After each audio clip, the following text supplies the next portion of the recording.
So we will discuss. हम लोग discuss कर रहे थे study of scriptures. Yes, so कुछ जो क्वेश्चंस रह गए हैं स्टडी ऑफ स्क्रिप्चर्स में, let's discuss those points. I hope we are not just discussing the scriptures, this topic, but you are also studying. Otherwise, there's no point of our discussion. कुछ जो मैंने black में highlight कर रखे हैं वही portions रह गए हैं इस टॉपिक के ऊपर डिस्कस करने वाले हैं. क्वेश्चन ये है कि कई बार लोग ये पूछते हैं कि हम इतना ज्यादा जो भक्ति के अंदर हम जानते हैं कि हरिनाम जप ही सब कुछ है, तो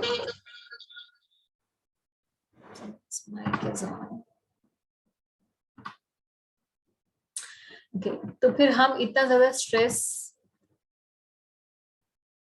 अध्ययन पर क्यों देते हैं, स्वाध्याय करने के ऊपर इतना ज्यादा ध्यान क्यों देते हैं, इतना जोर क्यों देते हैं, जबकि भक्ति में जो 99% हमारी प्रोग्रेस है वो हम जानते हैं. श्रील प्रभुपाद जी ने कहा है कि जब से होती है. तो इजंट रीडिंग बुक्स जैसे भगवत गीता या भागवतम, ये बहुत ज्यादा नॉलेज की बात नहीं है, मतलब नॉलेज एक्वायर करने की बात नहीं है. क्या ये ज्ञान का विषय नहीं हो जाता? सो अवर path is bhakti, so why we are stressing so much? So the answer to that is a lot of people have this question और वो बोलते हैं सिर्फ हम जब करेंगे उसी से हमारा कल्याण हो जाएगा. हम जगह जगह तो सुनते हैं यही बात, मगर प्रॉब्लम ये होती है कि जब किया जाता है, जब बिना संबंध ज्ञान के, ऐसा ज्ञान जो भक्ति से रिलेटेड है, वो भक्ति से एवर्स नहीं है, जो ज्ञान वो भक्ति का वर्धन करने वाला है, और उसके बिना अगर आप जब करते हैं तो आपका संबंध ज्ञान क्लियर ना होने की वजह से उस नाम जप का जो प्रभाव होना चाहिए, क्योंकि नाम जप की इतनी महिमा है शास्त्रों के अंदर, मगर नाम जप का जो प्रभाव होना चाहिए वैसा प्रभाव हमें अपने निजी जीवन में महसूस नहीं हो पाता. हम फील नहीं कर पाते कि हमारे अंदर वो चेंज आ रहा है, या वो जो सत्ववृत्ति हमारी होनी चाहिए, जो हमारी वृत्तियां अच्छी हो जानी चाहिए, वो हम फील नहीं कर पाते. उसका एक मेन रीजन जो है वो यही है कि हम लोग का जो संबंध ज्ञान है वो कमजोर होता है. इसीलिए जो भक्ति विषयक ज्ञान है उसको अर्जित करना भक्ति के लिए अनुकूल है, इसलिए हम अर्जित करते हैं. नहीं तो हरिनाम ही अपने आप सब कुछ देने वाला, प्रदान करने वाला है, क्योंकि भगवान का नाम भगवान से अभिन्न है. तो भगवान, क्योंकि सारे नॉलेज का स्रोत भगवान ही है, तो नाम भी ऐसे ही है. और जो नाम की शरण लेता है, नाम जप करता है, तो अपने आप उसको सब ज्ञान प्राप्त हो ही जाता है नाम की जप की वजह से. But still it is important to endure and to understand about the process of bhakti. Otherwise our bhakti becomes very shallow and बहुत लंबे समय तक हम नाम जप कर नहीं पाते. दृढ़ता आती है भक्ति में जब हम शास्त्रों का अध्ययन करते हैं, और क्लैरिटी हो जाती है कि हम जो कर रहे हैं वो क्यों कर रहे हैं और हमारा गोल क्या है इसको करने से. इसीलिए इतना ज्यादा स्ट्रेस है बुक्स पढ़ने पर. तो इसलिए ये नहीं सोचना चाहिए कि ये बुक्स रीडिंग करना ये सेकेंडरी चीज है और ज्यादा प्राइमरी चीज सिर्फ नाम जप है. ऑफ कोर्स नाम जप सबसे ज्यादा इम्पोर्टेंट है, मगर उतना ही इम्पोर्टेंट ये भी है कि हम भक्तों का संग लें और साथ ही साथ खुद से अध्ययन करें शास्त्रों का. और अगला पॉइंट है कि 64 इसी से सिमिलर क्वेश्चन है. जब हम भक्ति रसामृत सिंधु पढ़ेंगे तो वहां पर श्री रूप गोस्वामी जो हमारे संप्रदाय के बड़े आचार्य हुए हैं, उन्होंने कहा है कि 64 भक्ति के अंगों की जब व्याख्या आती है तो वहां पर एक बात बोलते हैं रूप गोस्वामी कि one should not read too many books. What does that mean? क्योंकि बहुत सारे डिवोटीज इस पे कंफ्यूज हो जाते हैं. वो बोलते हैं कि नहीं हम तो ज्यादा नहीं पढ़ेंगे, क्योंकि रूप गोस्वामी कह रहे हैं बहुत ज्यादा किताबें नहीं पढ़नी चाहिए. जहां रूप गोस्वामी कह रहे हैं कि वहां बहुत ज्यादा किताबें नहीं पढ़नी चाहिए, वहां पर श्री भक्तिविनोद ठाकुर कमेंट करके बताते हैं जैव धर्म नाम के ग्रंथ में, और श्री प्रभुपाद जी ने भी कई जगह क्लैरिफाई किया है कि जहां पर रूप गोस्वामी कह रहे हैं कि one should not read too many books, then those books are, those subject matters are not related to bhakti. जो भक्ति विषय ज्ञान है उसके लिए नहीं कह रहे हैं रूप गोस्वामी। इसीलिए ताकि कंफ्यूजन ना हो, अभी कोई भक्त है वो भक्ति विषय ज्ञान अर्जित कर रहा है, भगवत गीता से भागवतम पढ़ रहा है, चैतन्य चरितामृत पढ़ रहा है, अब वो किसी मायावादी की भी बुक उठा लेगा भगवत गीता के ऊपर ही।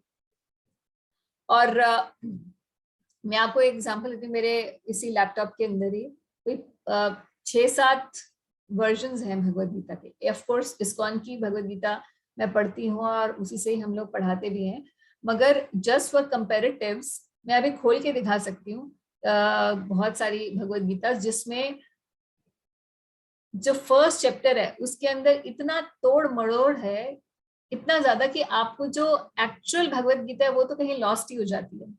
ओनली जो लिख रहा है उसकी अपनी ओपिनियन होती है। कोई एक भगवत गीता मेरे पास इस लैपटॉप के अंदर, जिसके अंदर लिखा हुआ है भगवत गीता फॉर, उसका नाम ही है Bhagavad Gita with a contemporary setting, you know how to understand Bhagavad Gita in contemporary setting.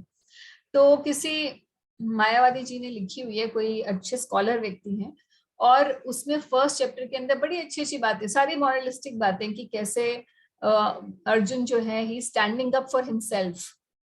No, Arjun is saying that no, I should take up to the path of ahimsa. मुझे क्या मिलेगा इन सबको मारकर, मुझे केवल पाप ही मिलेगा, गुरु की हत्या नहीं करनी चाहिए, नहीं करना चाहिए, सारी मॉरलिस्टिक बातें कर रहे हैं ना अर्जुन। और वहां पर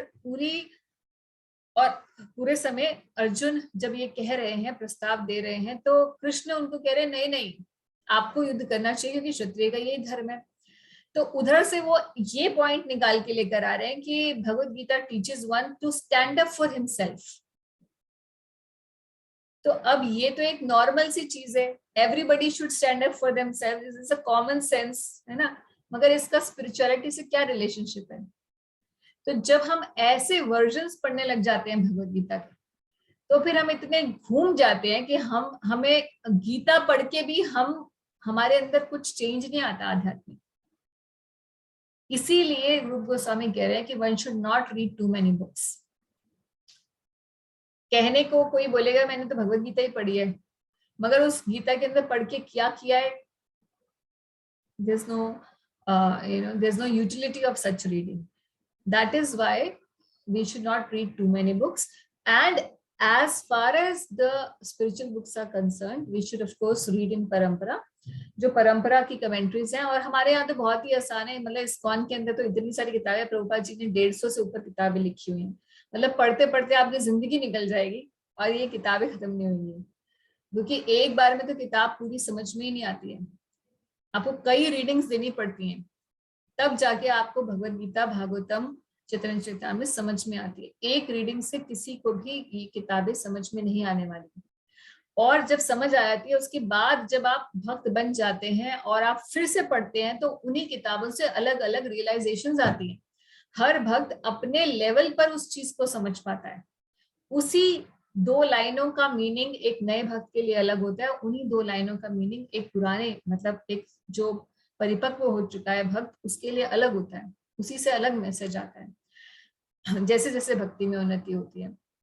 इसीलिए कभी किसी लेक्चर, मैं इसलिए क्लैरिफाई कर रही हूँ, हालांकि मुझे पता है अभी तक आप में से किसी ने रूप गोस्वामी की भक्ति रसामृत सिंधु नहीं पढ़ी है, but still I have brought up this point, you know why? क्योंकि मुझे पता है आप सभी लोग जो है यूट्यूब पे इधर उधर सब जगह कुछ ना कुछ सुन रहे हैं, वो तो नेचुरल ये सुनते हैं आप लोग ने, बहुत सारे इनके लेक्चर सुन लिए, उनके लेक्चर सुन लिए।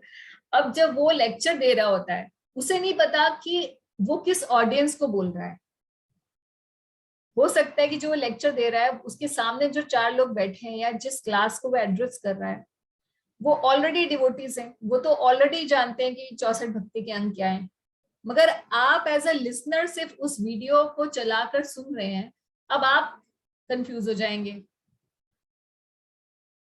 कि अरे वहां तो रूप गोस्वामी ने, मैंने ऐसा फलाना लेक्चर में सुना है कि रूप गोस्वामी कह रहे हैं, ना तो आपको पता है रूप गोस्वामी कौन है, ना आपको पता है कि कॉन्टेक्स्ट क्या चल रहा है, बट आप सिर्फ एक ही बात पकड़ लोगे कि मुझे ज्यादा किताबें नहीं पढ़नी चाहिए क्योंकि वैसे ही पढ़ने का मन नहीं होता आधे लोगों का। तो यहाँ पर कंफ्यूजन हो जाएगी, इसीलिए मैं ये चीज को बार बार इस पॉइंट को लेकर आ रही हूँ Otherwise, there's no, I know that you are not even aware of, a lot of you may not be aware of this 64 भक्ति के अंग क्या होते हैं. अच्छा, नेक्स्ट पॉइंट है, 8 पॉइंट कर रहे हैं क्योंकि मैं पहले 7 पॉइंट कर चुकी हूँ. Can we listen to lectures and not read. तो मैंने पहले भी पिछले एक बार डिस्कस कर लिया था कि ऐसा नहीं चलने वाला. अगर आपके पास अपॉर्चुनिटी है कि लेक्चर सुनूं या रीडिंग करूं, तो एक ही आंसर है उसका, रीडिंग करिए. क्योंकि जो आप रीडिंग करके समझने वाले हैं वो आप लेक्चर सुन के कभी नहीं समझ सकते. रीजन बीइंग, हाँ, रीडिंग करने के बाद जब आपके क्वेश्चंस हो और उन क्वेश्चंस को आप फिर लेक्चर से के माध्यम से क्लैरिफाई करें या आप किसी भक्त से वो प्रश्न पूछें और वो क्लैरिफाई करें, तब आपको उस श्रवण का बहुत फल होने वाला है. मगर अगर आपने पढ़ा ही नहीं है, केवल सुनते जा रहे हैं, सालों साल आप सुनते जा रहे हैं, तो आपको जनरल आइडिया भक्ति के बारे में हो जाएगा, मगर आपको नहीं पता चलेगा किताबों के अंदर क्या लिखा है. आप कभी भी सुदृढ़ भक्त नहीं बन पाएंगे. आपकी नींव हमेशा कच्ची रहेगी भक्ति में. इसीलिए पढ़ना ज्यादा जरूरी है. और जहां तक बात आती है कि लेक्चर्स किसके सुने, ये भी मैं डिस्कस कर लेती हूँ क्योंकि आप लोग बहुत सुनते ही होंगे, आई एम श्योर. सब भक्त लोग, लालच होता है सुनने का, क्योंकि सुनना आसान होता है, पढ़ना थोड़ा मुश्किल होता है. और मैं इसके अगेंस्ट नहीं हूँ कि हमें सुनना नहीं चाहिए. डेफिनेटली लेक्चर सुनने चाहिए जब ऐसा समय है कि आप मान लीजिए ड्राइव कर रहे हैं, अब आप कुछ और नहीं कर सकते, तो at least you can play something. or if you are cooking, if you're a lady, if you're cooking at home, then you can put the lecture on, because that time you can't do any other service. किसी और तरीके से आप Krishna conscious नहीं हो सकते हैं. You put the lectures on, that's fine. But in that also you have a variety now on YouTube की सभी devotees जो आजकल, a lot of devotees I would say are preaching online. But इसमें एक बात है जो मैं जरूर कहना चाहूंगी कि सबसे पहले आप श्रीला प्रभुपाद जी के लेक्चर सुनिए. वो होते अंग्रेजी में है क्योंकि प्रभुपाद जी ने उस समय एड्रेस किया था इंग्लिश स्पीकिंग ऑडियंस को. अब आप में से सभी लोग पढ़े लिखे हैं, अंग्रेजी समझ सकते हैं, और प्रभुपाद जी का इंडियन एक्सेंट है, थोड़ा सा बंगाली टच के साथ है, मगर इंडियन एक्सेंट है, हम सब आराम से समझ सकते हैं. आप प्रभुपाद जी के लेक्चर सुनिए, और ये सारे यूट्यूब पर हैं. आप डालिए श्रील प्रभुपाद लेक्चर्स, आपके पास आ जाएंगे. कई वीडियो लेक्चर्स भी आ जाएंगे, ऑडियो लेक्चर्स भी आ जाएंगे. मगर आप प्रभुपाद जी के लेक्चर्स सुनिए, तो आपकी जो कंसेप्चुअल क्लैरिटी होगी वो आपको कहीं नहीं मिलने वाली. चाहे आप किसी का भी सुन लीजिए लेक्चर, चाहे कितने भी मतलब अभी हमारे करंट प्रभुपाद जी के शिष्यों में बहुत सारे महाराज हैं, बहुत सारे सन्यासी हैं, और सभी भक्त बहुत अच्छे हैं, और उनके अलावा भी बहुत सारे और भक्त हैं. सभी बहुत ही अच्छे भक्त हैं, और ऐसा नहीं है कि कोई फिलोसफिकली डिबेट करके आपको कुछ बताएगा. मगर जो प्योरिटी प्रभुपाद जी के लेक्चर्स में है, और जो क्लैरिटी है, और जो आपके अंदर चेंज आएगा बाय लिसनिंग टू इट, वो it is, you can't compare with anyone else. ये सिर्फ एक बात बोलने के लिए नहीं बोल रही हूँ, ये एक रियलाइज्ड बात है, मेरी ही नहीं, बहुत सारे भक्तों की. आज भी मेरे गुरु महाराज जब पूजा कर रहे होते हैं, अपने गुरु महाराज के लेक्चर्स ही सुन रहे होते हैं. Any time my guru Maharaj is doing puja, he would play Prabhupada's lectures, and this is true for so many devotees. We just put Prabhupada's tape, और प्रभुपाद जी के लेक्चर 30 मिनट से ज्यादा का कोई लेक्चर नहीं होता है, और उसी आधे घंटे के अंदर आपको इतना ज्यादा चीजें समझ में आ जाएंगी जो आपको बहुत सारी किताबें पढ़ने के बाद भी नहीं आने वाली. लेक्चर्स जनरली सिंपल होते हैं प्रभुपाद जी के, मगर उसके अंदर प्रोफाउंडनेस भी होती है, simple and profound at the same time, and short. तो ये एक महान आचार्य के जो गुण होते हैं, वो छोटी सी बात में बहुत कुछ कह जाते हैं. वो आप देखेंगे जब आप पढ़ेंगे प्रभुपाद जी से, पढ़ेंगे प्रभुपाद जी की किताब पढ़िए और प्रभुपाद जी के लेक्चर्स सुनिए, तो आपको at least for 1 year do that.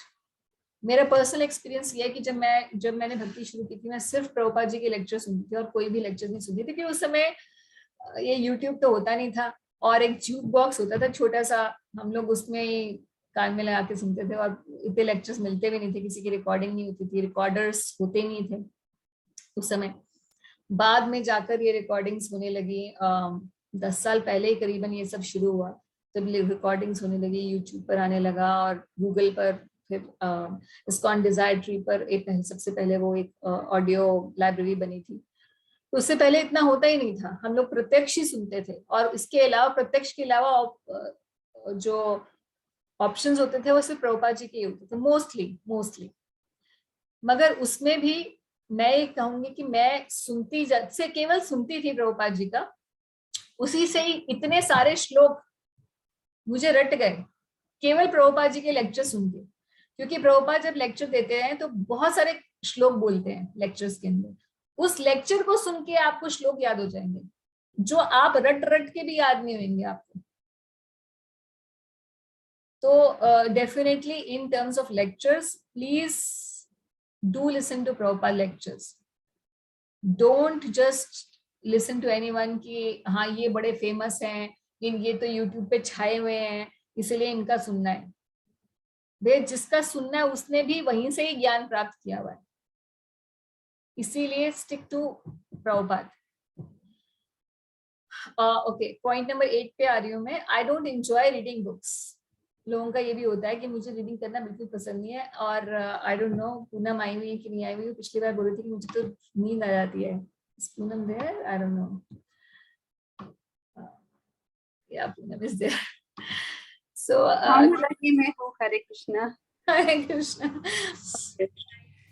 Okay, आपने कोई मैसेज भेजा था मुझे, मैंने वो खोला, उसके बाद मैंने अब आप वो थोड़ा पर्सनली है, आप क्योंकि अभी ये ऑनलाइन आई नो, बट मैं अब मुझे याद है कि मुझे सुनना था, मैंने वो सुना ही नहीं, वो sorry. No problem. Okay, so I don't enjoy reading books, है ना। तो लोग बोलते हैं कि मैं सिर्फ पढ़ नहीं सकता, और सिर्फ वीडियोस देख सकते हैं, सुन सकता हूँ, फिर मुझे क्या करना चाहिए।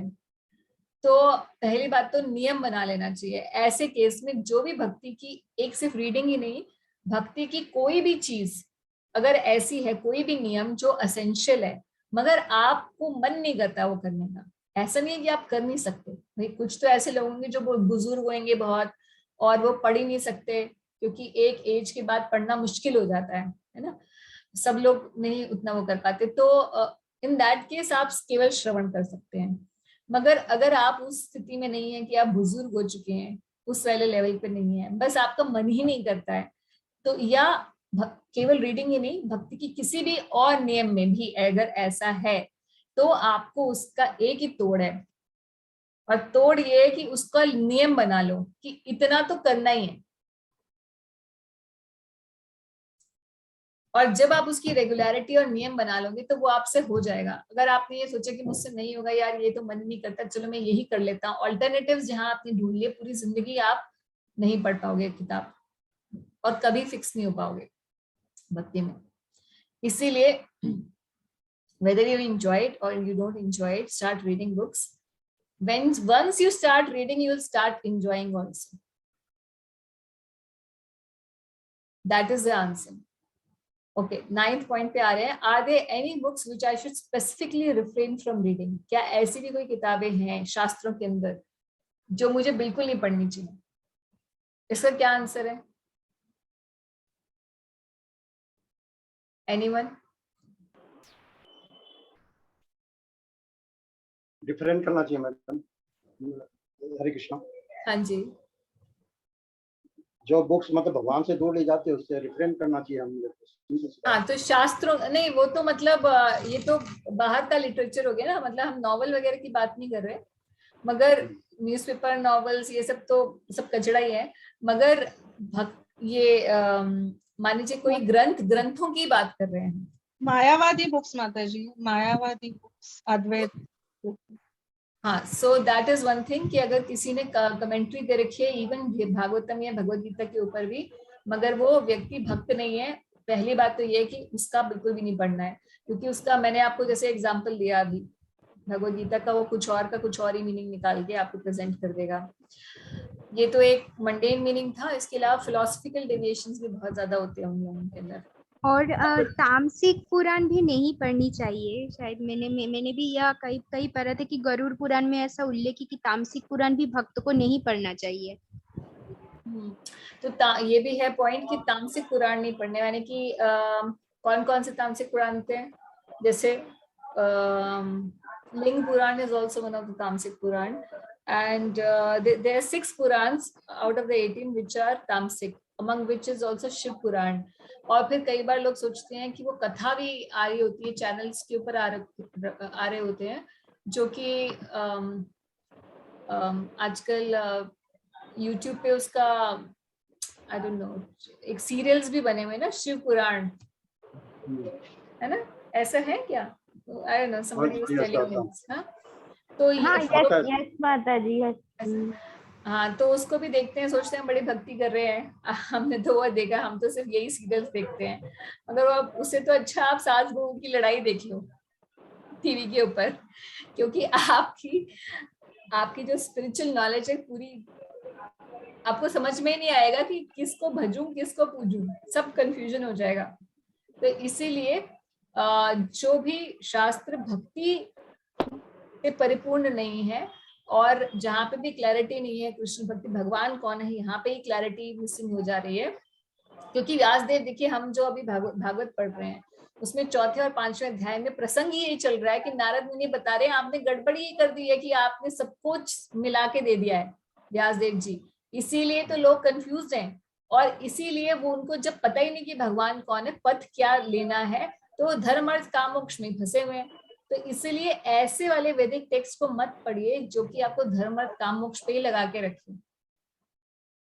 सो सेफ यही है कि आप भगवद गीता पढ़िए, श्रीमद् भागवतम पढ़िए, चैतन्य चरितामृतम पढ़िए, इसी सीक्वेंस में। प्रभुपाद जी ने और भी इन्हीं किताबों से लिखकर, इन्हीं किताबों का एब्रिज वर्जन्स में बहुत सारी और छोटी किताबें हैं, कुंती महारानी की शिक्षाएं जो 8वें अध्याय की है भागवतम के, और इस तरह की जो छोटी बुक्स हैं उनको पढ़िए आप।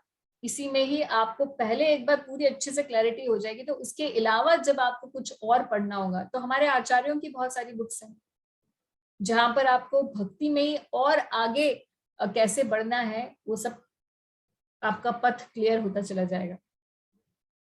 ऑफ कोर्स सम डिवोटीज और ऑल्सो मैं जानती हूँ हमारे द्वारका टेम्पल्स में भी बहुत सारे डिवोटीज हैं जिन्होंने गरुड़ पुराण के ऊपर पूरे सीरीज बना रखी है ना, और भक्त सब, आई एम श्योर आप में से कई लोगों ने वो सुनी होंगी, है ना, गरुड़ पुराण, क्योंकि बड़ा मजा आता है कि क्या होने वाला है हमारे साथ आफ्टर अवर डेथ, क्यूरियोसिटी होती है ना उसकी। माता जी, गरुड़ पुराण तो सुनने का भी दिल नहीं करता, सही पूछा जाए तो। उसमें तो सिर्फ डरावनी चीजें दी हुई है, और प्रभुपाद जी की बातें सुनो तो शांति मिलती थी दिमाग को। ओके, मगर नहीं, कई भक्तों को बड़ा अच्छा लगता है, गरुड़ पुराण में बड़ा इंटरेस्ट आता है कि क्या कैसे कैसे आत्मा एक से दूसरी जगह जाती है और उसके साथ क्या क्या होता है मृत्यु के बाद। तो हम लोग में एक कहावत है कि जिस रास्ते जाना नहीं उस पथ को क्यों मत जो That is there। पर खैर गरुड़ पुराण एक सात्विक पुराण है और उसको पढ़ा जाता है जब किसी, जनरली पढ़ा जाता है। माता जी बेशक सात्विक पुराण है, एग्री, लेकिन चीज क्या है कि उसमें बेतरनी पार करनी पड़ेगी, तो ऐसे जाना पड़ेगा। अरे भाई, मैं उस राह में जाना ही नहीं चाहता, उस पाथ नहीं पर जाना ही नहीं चाहता। प्रभु जी, ये बातें तो हमारे लिए जानने की जरूरत है। इवन श्रीमद् भागवतम में भी संक्षेप में 5वें स्कंध में 28 प्रकार के नरकों का वर्णन आता है, और वो वर्णन इसीलिए दे रहे हैं सुखदेव गोस्वामी की जो सिंफुल लोग हैं, मतलब पाप करने से व्यक्ति डरे, इसलिए ये जानना जरूरी होता है, और कोई इसका वो नहीं है। बाकी हमें तो जब जाएंगे 50 बार गए होंगे हम तो उस रास्ते, आज हमें याद नहीं है, इसका मतलब ये थोड़ा ना है कि हम गए नहीं है, हम में से सब गए होंगे वहां पे, है ना। तो बात ये है, तो मैं ये कहना चाह रही हूँ कि ऐसी बुक्स भी आप भक्ति के जो ये भगवद गीता और भागवतम है इसको अच्छे से कर लीजिए, उसके बाद ये जो एक्स्ट्रा नॉलेज है वो बिल्डअप करते रहिएगा, but don't get too much into it. आप शौकिया सुनने, ठीक है, मृत्यु के बाद क्या होता है दैट्स ओके, मगर आप गरुड़ पुराण पढ़ेंगे तो गरुड़ पुराण में तो इतनी सारी और भी इंफॉर्मेशन है, सिर्फ यही नहीं है, ये तो सिर्फ प्रेत खंड में है, उसके अलावा बहुत सारे खंड हैं, और वहां आप पढ़ने लग जाएंगे गरुड़ पुराण तो फिर आप बड़ी सारी और चीजों में आप फंस जाएंगे। धर्म अर्थ काम मोक्ष की भी काफी चर्चा है उसके पहले जो पोर्शंस हैं गरुड़ पुराण के। So don't get into all these books even though they are part of the scriptures and even though they may be Sattvic Puranas also. Another point is even आप जैसे कई भक्त लोग जो है विष्णु पुराण पढ़ते हैं तो उसमें अलग अलग कल्प में भगवान की अलग अलग लीलाएं अलग अलग प्रकार से संपन्न होती हैं। वही लीला अलग अलग कल्प में अलग अलग तरीके से होती है। तो फिर वो जो नए भक्त होते हैं कंफ्यूज हो जाते हैं, भागवतम में तो लीला ऐसे दी गई है और उस वाले पुराण में मैंने देखा कि लीला ऐसे दी गई है। तो वो कंफ्यूजन उनको इतना हो जाता है कि वो लीलाओं में कंफ्यूज हो जाते हैं और सिद्धांत को समझते ही नहीं है उसके पीछे का। सिद्धांत नहीं समझेंगे, सिर्फ लीला पे जाएंगे तो फिर वो बस धार्मिक व्यक्ति रह जाएंगे और भक्त नहीं बन पाएंगे। इसीलिए all these things have to be kept in mind while reading. Okay, फिर 10th पॉइंट है, मैं आपको बताना चाहती थी, वैसे आज अशोक प्रभु जी ने बताया, भक्ति शास्त्री भक्ति वैभव कोर्स ये होते हैं इस्कॉन के अंदर। रिट्रीट्स भी होती हैं इस्कॉन, अलग अलग जितने भी सेंटर्स हैं इस्कॉन के हर एक मंदिर में रिट्रीट्स के लिए लेके जाते हैं, यानी कि यात्राएं होती हैं। और यात्राओं के अलावा रिट्रीट्स भी होती हैं हमारे इस्कॉन के अंदर। गोवर्धन रिट्रीट, हरिनाम रिट्रीट, जिसमें भक्त लोग आते हैं किसी स्पेसिफिक जगह पर रहते हैं 3-4 दिन और केवल श्रवण चलता रहता है। तो ऐसी रिट्रीट्स होती हैं। और आईडीसी कोर्सेज, बहुत सारे कोर्सेज होते हैं इस्कॉन के अंदर, मगर ये मेन कोर्सेज हैं। जैसे भक्ति शास्त्री सबसे मेन है। आप में से जो लोग 16 माला करते हैं और जो चाहते हैं कि वो भगवत गीता के ऊपर kind of they want to have in depth study of Bhagavad Gita, तो भक्ति शास्त्री कोर्स आपके लिए बहुत अच्छा है। आपको लोकल जो भी आप इस्कॉन सेंटर से जुड़े हुए हैं उनमें आप भक्ति शास्त्री कर सकते हैं। वहाँ पे लाइव भी होता है। उसके अलावा आजकल ऑनलाइन भी होते हैं Bhakti Shastri, but you need to be chanting 16 rounds and 4 regulative principles must है। और आपको किसी न किसी भक्ति रिकमेंडेशन चाहिए होगी कि भाई हाँ ये फलाना भक्त करता है, ऐसा 16 माला करता है, तो हम इसको रिकमेंड कर रहे हैं, ही इज एलिजिबल फॉर भक्ति शास्त्री। तो आप इन डेप्थ स्टडी भक्ति शास्त्री में करते हैं भगवत गीता की। उसके अलावा उपदेशामृत, ईशोपनिषद और भक्ति रसामृत सिंधु, ये 4 किताबें होती हैं जो भक्ति में आपको काफी अच्छी नॉलेज आपको मिल जाती है, जो काफी डेप्थ में आपको स्टडी हो जाती है भक्ति शास्त्री में। इसमें असेसमेंट होती है, कोर्सेज होते हैं, काफी रिग्रेस होता है, ये आसान कोर्स नहीं होते, रिग्रेस रहते हैं। और आई थिंक अशोक प्रभु जी क्या आपका 3-4 महीने का है ऑनलाइन जो चल रहा है? 1 साल। And every alternative day there is a class of 1.5 hours. It will go on for 1 year. For 1 year. Okay, और अगर आप MIHE से करते हैं, देखिए हमारे इस्कॉन के अंदर एक Mayapur institute of higher education है जो मायापुर में है MIHE, एक वृंदावन में है Vrindavan institute of higher education, और एक इसके अलावा गोवर्धन में एक भागवत महाविद्यालय जो कि गोवर्धन में है, जो अभी नया शुरू हुआ है। तो इन तीनों के अंदर ये भक्ति शास्त्री कंडक्ट हो रहा है। पहले तो ये मतलब हाँ जाकर आपको फिजिकली करना होता था, मगर अब कोरोना, थैंक्स टू कोरोना, तो ये आप ऑनलाइन भी कर सकते हैं। और इसमें क्लासेस तो जैसे प्रभु जी बता रहे हैं ये 1 साल वाला कोर्स है। MIHE में one of my friend she is doing, तो उनका शायद 6 महीने का है। And every weekend Saturday and Sunday they have long classes like 4 to 5 hours on a weekend. तो वो उन लोगों के लिए जो working है और वो during the week they can't spare time, so you can do that also. You can go to the website of MIHE, Mayapur Institute of Higher Education, and Vrindavan में भी तो वहां से आप ये सारी इंफॉर्मेशन लेकर आप देख सकते हैं। Those who are desirous of doing it. हरे कृष्णा। माता जी, इसमें भक्ति शास्त्री में कौन-कौन सी 4 बुक्स हैं? भक्ति शास्त्री के अंदर भगवत गीता है, उपदेशामृत है, भक्ति रसामृत सिंधु है, और नेक्टार ऑफ डिवोशन। हाँ, नेक्टर ऑफ डिवोशन इज भक्ति रसामृत सिंधु ओनली। और ईशोपनिषद छोटा सा है, ईशोपनिषद एक उपनिषद है। ईशोपनिषद प्रभुपाद जी ने इसके ऊपर कमेंट्री की है, 11 मंत्र हैं शायद इसमें, तो ईशोपनिषद भी उसमें पढ़ाया जाता है। तो इसके अलावा जब भक्ति शास्त्री कंप्लीट हो जाता है उसके बाद भागवतम पढ़ने के लिए भक्ति वैभव कोर्स है, वो और इंटेंस है। वो भी ये मायापुर इंस्टीट्यूट, इन तीनों इंस्टीट्यूट से आप कर सकते हैं, प्राप्त कर सकते हैं इसकी नॉलेज। तो there's again a lot of hearing, a lot of reading, a lot of शास्त्रिक studies there for those who are interested in it. जिनको ऐसा इंटरेस्ट नहीं है, जो ऐसा एकेडमिकली उसको स्टडी नहीं करना चाहते ग्रंथों को, तो वो कम से कम भक्तों के संग में अपनी रीडिंग चलती रहनी चाहिए उनकी, if you don't want to get too much into it. इसके अलावा एक आईडीसी कोर्स होता है, आईडीसी कोर्स होता है इस्कॉन डिसाइपल कोर्स, जो हर एक व्यक्ति जो भी दीक्षा लेना चाहता है इस्कॉन में, उसके लिए ये कंपल्सरी होता है। ये आपके सब लोकल सेंटर्स पे होता है, ऑनलाइन भी होने लग गया है, सिर्फ 1 वीक का होता है, बहुत छोटा सा होता है। Basically they make you understand the principle of दीक्षा,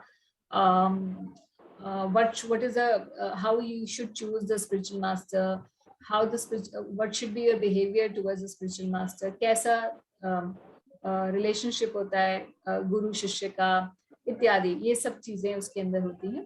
तो IDC course is a must. जब आप दीक्षा लेंगे तो आपको आईडीसी कोर्स के बिना दीक्षा नहीं ले सकते इस्कॉन में। सो ये एक कोर्स रहता है। ओके, ये तो इन्फॉर्मेशन आपको इसके हरे Krishna, whose mic is on, please keep your or I'll have to mute this person. Okay, last question है, I read but I don't understand, what should I do? तो कई भक्त हैं बेचारे सिंसियर हैं, वो रीडिंग भी करते हैं। आप में से कोई ऐसे हैं जो रीडिंग करते हैं मगर उनको लगता है पढ़ के समझ में ही नहीं आया, कुछ पढ़ने का ही क्या फायदा, मुझे तो कुछ समझ ही नहीं आ रहा, ऐसे हैं कोई? हाँ, मैं थी बिगिनिंग में, मेरा तो बहुत मतलब रख दिया था मैंने साइड में। मैंने भी भगवत गीता को पकड़ के मैंने एक साइड में रख दिया था कि ये तो मुझे कभी समझ में नहीं आने वाली, बाकी किताबें पढ़ेंगे जिसमें स्टोरीज हो। तो बट वो पढ़ते, हालांकि मेरे को आई वुड सिंपली से कि मैंने जब भक्ति शास्त्र किया तो मुझे उसको पढ़ना आ गया। जब मुझे उसका सिस्टम समझ में आ गया तो मुझे उसको पढ़ने में इजी हो गया और समझ में आने लगा। तो अगर इन एनी केस अगर आप कोई भी किताब पढ़ते हैं, कोई भी शास्त्र पढ़ते हैं, भगवत गीता उठाइए, आपने भागवतम उठाइए, आपको समझ में ही नहीं आ रहा है, तो उसका एक तरीका ये है कि आप 3-4 भक्तों का संग बनाकर आप साथ में डिस्कस करके पढ़ें। आजकल तो ऑनलाइन भी कर सकते हैं, मतलब कहीं जाने की जरूरत नहीं है। और दूसरा ये कितने समय लगते हैं टोटल कोर्स में? स्वागत है, आपकी आवाज थोड़ी सी कट रही है। हरे कृष्णा माता जी, am I audible? हाँ, now it is better. हाँ, मैं बोल रही हूँ भक्ति शास्त्री कोर्स कंप्लीट करने में कितने समय लगते हैं, टाइम? देखो, अगर आप वहां पर रह के करोगे, जैसे मायापुर जाके रह के करोगे, तो वो कार्तिक के बाद शुरू करते हैं और शायद नवंबर में शुरू करते हैं। नवंबर, दिसंबर, जनवरी और फरवरी की बिगनिंग में ही खत्म हो जाता है। 3 महीने, 3.25 महीने में कंप्लीट हो जाता है, जिसमें एवरीडे क्लासेस होती हैं आपकी, अगर आप वहां जाकर रह के करोगे तो। और ऑनलाइन जो है, जो ये वीकेंड कोर्स, MIHE ने 2 ऑप्शंस दिए हुए हैं। एटलीस्ट MIHE का मैं बता सकती हूँ because I am in touch with MIHE। तो MIHE में 2 उन्होंने किए हैं ऑनलाइन में। एक तो जो इंटेंस है, एवरीडे क्लास है, जिसमें सैटरडे संडे को छोड़कर एवरीडे 2-3 आवर्स की क्लासेस रहती हैं ऑनलाइन। वो शायद 4 महीने का है ऑनलाइन। अच्छा। और जो वीकेंड वाला है, जिसमें सैटरडे संडे को है, वो 6 to 7 मंथ्स का है। 6 मंथ्स का है वो अभी, क्योंकि मेरी एक फ्रेंड ने ज्वाइन किया है। 6 मंथ्स का है, इन सैटरडे संडे क्लास है उसमें। So I think they have class 3 to 4 hours on the weekend, मतलब 3 to 4 hours on Saturday and Sunday also. और माता जी, ये कोर्स करने में मतलब कितने कॉस्टिंग, मतलब पहले से क्या ये? हाँ, कॉस्ट है इसका। मैंने 3,000-4,000 rupees, not more. हाँ, not so much, क्योंकि अगर आप जाकर रह के करते हो तो ज्यादा कॉस्टली पड़ता है, क्योंकि आपको रहने का भी एक्सपेंस देना पड़ता है ना। हाँ, तो रिसेंटली मैंने देखा है मायापुर में एक ऑनलाइन भक्ति शास्त्री कोर्स शुरू हुआ है, लेकिन मुझे इसके बारे में ज्यादा कुछ पता नहीं, इसलिए मैं आपसे पूछ रही हूँ कि मुझे ऑनलाइन करूँ कि ऑफलाइन करूँ, वही समझ में नहीं आ रहा है। अगर आप रह के कर सके, क्योंकि you are close to Mayapur, if you can do it, I'm telling you, there's nothing which can beat an in-house course. You will have the best experience of your life. क्योंकि जब आप प्रत्यक्ष भक्तों के संग में बैठकर भक्तों से सुन रहे होते हैं, और उसमें क्या होता है, सुबह 10 बजे क्लास स्टार्ट होती है, 9 to 1 होता है, 9 to 1 तक होता है शायद से. And then they have Mayapur का एनवायरनमेंट है, बहुत शांत है. उसके बाद you can even you can make a lot of devotee friends. First of all, बहुत सारे devotees आपका सर्कल बहुत बढ़ जाता है devotees का. And then it becomes very easy to do bhakti, क्योंकि और studies करना बहुत आसान हो जाता है क्योंकि आप भक्तों के संग में. And nowadays there is no problem staying there because MIRG has got its own hostel also. वहीं पर ही. हाँ, तो मायापुर में आप जाओगे ना तो इस तारनपुर की तरफ जाओगे जहाँ गुरुकुल है. आई नो मायापुर में आइडिया है, नहीं आइडिया? नो. हाँ है. ओके. तो तारनपुर विलेज की तरफ जाओगे ना तो वहां पर देयर इज मतलब हमारे टेंपल की पंचतत्व की साइड से आप पीछे जाना शुरू कर दो और वहीं पर ही सीधे जाते जाते मतलब जहाँ पे गुरुकुल का सेंटर है वहीं पे ना. गुरुकुल के सेंटर से पीछे और जाते जाइएगा, ठीक है. Then you get the MIRG building. और if you want I can, अगर हम वहाँ पे स्टे करके रहेंगे तो बेस्ट है. मैंने बताया आपको, स्टे करके रहेंगे तो बेस्ट. मतलब टाइम कोर्स जो होता है वो 6 months आप मिनिमम होता है. रहेंगे करेंगे 3 महीने है. और अगर ऑनलाइन करते हैं तो ऑप्शन है, एक तो ये वीकेंड वाला 6 months का है, और जो वीकडेज वाला है आई थिंक शायद 4-5 महीने का वो भी है शायद, अभी मुझे एग्जैक्टली याद नहीं है.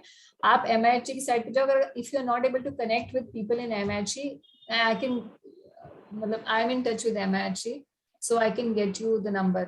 आप मुझे एक बार व्हाट्सएप डाल देना and I will connect you with the right person in MIRG, जो आपको सब बता देंगे कि कितना कॉस्ट वहाँ रहने का भी है, क्या है, एंड प्रैक्टिकली आप आके रहो या कैसे करो और कितना duration, what are all the options available so that you can make a choice. Okay माता जी, और एक लास्ट क्वेश्चन है, भक्ति वैभव कोर्स जो होता है वो क्या ऐसी कोई नियम है कि भक्ति वैभव पहले करना चाहिए, भक्ति शास्त्री पहले करना चाहिए, ऐसा कोई नियम है क्या? पहले भक्ति शास्त्री की डिग्री होती है तभी भक्ति वैभव हो सकता है, ये उसका नेक्स्ट ही है. ओके माता जी, okay, thank you. Hare Krishna. Alright, ठीक है. So I think in terms of studies माता जी 18 माला भी तो जरूरी है ना, तो ये इसमें प्रोविजन 16 माला. हाँ 16 माला करने वाला है. हाँ, यही है कि भाई अदरवाइज ज्वाइन ही नहीं कर सकता. No you can't join. No, दोषी बन जाता हूँ. क्या बन जाते हैं? दोषी बन जाता है ना. नहीं, दोषी की बात नहीं है. एक्चुअली पॉइंट ये है कि शास्त्र उसी को समझ में आ सकते हैं जिसने भगवान के नाम की शरण ली है. हाँ, नहीं तो ये कोई एकेडमिक स्टडी नहीं है कि हाँ स्कूल में गए, मैं बड़ा अच्छा पढ़ने में हूँ तो मुझे समझ में आ जाएगा. नहीं, अच्छा भगवान की कृपा को पहले रखा गया है. सो इसीलिए वो कहते हैं पहले आपका भक्तों के जैसा आचरण होना चाहिए, और वहां पर साधना का भी आपको मार्क्स मिलते हैं. कोर्स में 10% मार्क्स केवल साधना के हैं कि आप सुबह मंगल आरती जा रहे हैं कि नहीं, और आपने दर्शन आरती की कि नहीं, तुलसी आरती की कि नहीं, आज सुबह कितने बजे आप उठे थे. पता चल रहा है कि आप भक्ति शास्त्री में फर्स्ट आ रहे हो मगर सुबह 7 बजे उठ रहे हो, आपको बाहर कर देंगे. बोले कि ये कैसा भक्ति शास्त्री है, ये समझ में आया इसको. ठीक है, तो साधना के उसमें परसेंटेज होता है. आपके आचरण को भी देखते हैं कि क्या आपका बाकी भक्तों के साथ आपका उठने आयु, लाइफस्टाइल क्या है, मतलब मॉर्निंग में उठने का टाइम क्या, सोने का टाइम. तो भक्तों के जैसा आपका व्यवहार आचरण है कि नहीं है, दूसरे भक्तों के साथ व्यवहार कैसा है, ये सब चीज के भी नंबर होते हैं. अब ऑनलाइन में ये सब इतना हो नहीं पाता है, इसीलिए रहकर जो आप अपने आप के, इसलिए मैं कह रही हूँ कि जो स्पिरिचुअल प्रोग्रेस आप रहकर करते हैं ना, वो आप ऑनलाइन में नहीं कर सकते. ऑनलाइन में कौन आपको वो जज करेगा कि आप आए कि नहीं मंगल आरती. वहाँ पर ज्ञान के साथ में विज्ञान भी मिल जाता है. हाँ, ज्ञान विज्ञान, आपकी पूरी जो लाइफस्टाइल है वो भक्तों वाली हो जाती है वहां पर. फिर आपको